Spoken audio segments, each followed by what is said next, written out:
Hi friends, and welcome to today's video. It's the middle of August, and that means it's the hottest month for most of the continental United States.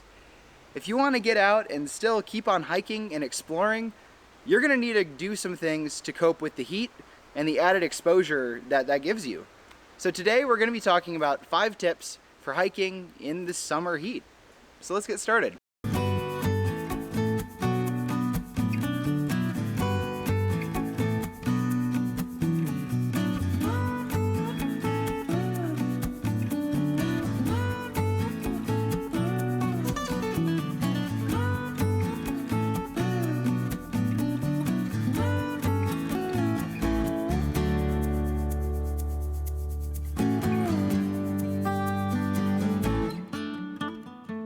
Alright friends, so first off, I just have to say, a solid disclaimer here.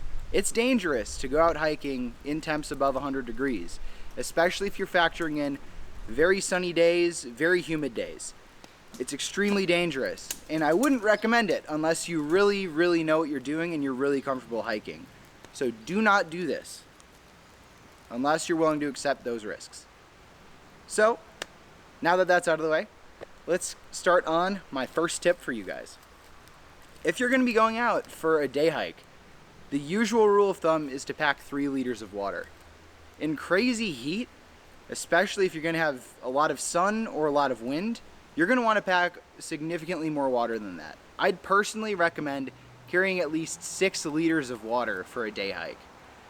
Some of the recent trips I've taken out to the climbing crag here, you can see the video up there if you'd like to. I've been spending 6 or 7 hours there and have easily gone through 5 liters of water and maybe a couple of beers. That's not super good for hydration. I would not recommend that. But I drink through so much water. In fact, some of those trips, I have to go down to the river and filter extra water just so I can stay hydrated and safe. And that's 5 or 6 hours. In really bad heat, you go through about 1 liter of water per hour. So you want to kind of plan around that. And in the heat like this, it's not a bad thing to overpack water. Trust me. You'd rather have too much than not enough. Because if you don't have enough, that could be a death sentence very quickly. Alright, tip 2. You need to take plenty of breaks when it's really hot out and you're going on a hike. Sometimes the strategy that I use is every single good piece of shade that I find, I'll stop, maybe take a minute or two, catch my breath, drink some good water, especially if it's a steep climb. For example, in the past I've done the hike of Fossil Springs this time of year. You can check out that video up here. There are a lot of folks that have to be rescued out of that canyon every single year because they're not prepared for the heat in the afternoon. When I'm hiking out of there in the afternoon sun after I've swam all morning, I am stopping at every single little piece of shade and taking my time climbing out of there. By pushing yourself, you put yourself more and more at risk for injury or something worse. So be sure, if it is hot out, give yourself plenty of grace and take plenty of breaks. It's not a race out there. What are you in a rush for?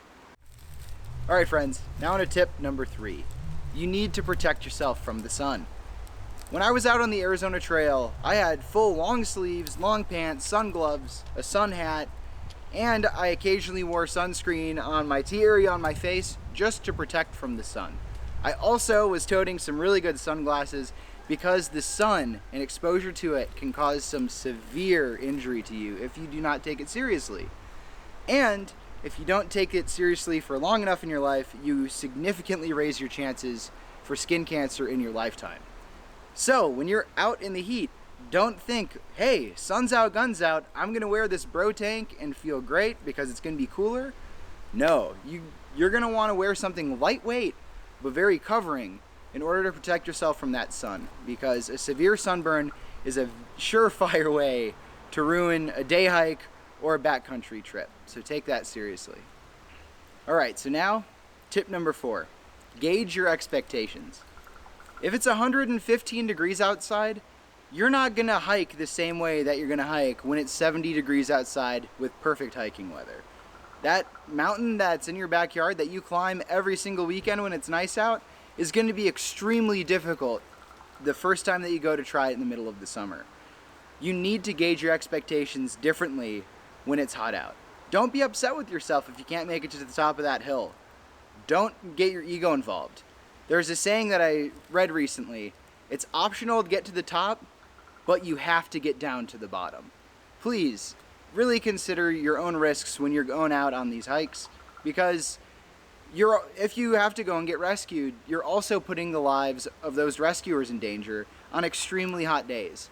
I know in Scottsdale, Arizona, in Camelback Mountain, it's one of the most popular hikes in the valley. There are people who are getting rescued off of that mountain numerous times every single week during the summer due to the heat. And that puts so many people at danger that don't need to be in danger, and it takes important assets away from other emergencies. So don't be a statistic. Please prepare adequately and gauge your expectations. Don't get yourself in over your head. If it doesn't feel right, don't keep pushing. Alright, so tip number 5. Start early or start late. In the summer, like it is now, it's so important to do your hiking when it is not at the peak temperature hours of the day. Right between like 11 a.m. and 5 p.m., that's when it's the hottest out. And it's going to be absolutely miserable to try and go for a hike between those hours. What I typically do during those really hot summer days that I just have to get out and go on a hike, I try to get started as early as I physically can. I've started some hikes at 5 in the morning. Conversely, if I don't feel like getting up early in the morning, I've also started hikes at 10 at night. And honestly, it makes a huge difference. In Arizona in the summer, last summer I tried to hike one of the giant mountains behind my house. I started at 10 p.m. and it was still 85 degrees outside. And I got about 6 miles into the hike and I decided, this is pretty stupid. I'm not gonna do this. The moment I got back to my car, I actually ran out of water and I didn't even make it halfway through this hike. So it was a really good thing that I turned around. Also, across all these different tips, overarching all of it, it's important to learn from your mistakes and learn from each hike that you go on. Figure out what worked, what didn't work, different strategies, so you can have a better time in the future. Because that's what it's all about when you're going out into the woods or into nature. It's about trying to fill up your soul and have a good time being out there in nature's embrace. I hope that this video helped teach you guys a thing or two, maybe gave you a tip that you might have not thought about before. If you found it helpful, please don't be afraid to leave me a like down below. It really does help more than you know to help build this channel. And if you thought I'd earned it, please consider hitting that subscribe button down below. We're getting really close to our 1,000 subscriber mark, and it would really mean a lot to me if you'd help me get closer to that goal. You can also follow me over on Instagram at trailtime.jake. If you have any questions, comments, or concerns, also would love it if you had any video ideas, please send them my way. Thank you so much for watching today's video. I'll see you all in the next one. Stay groovy.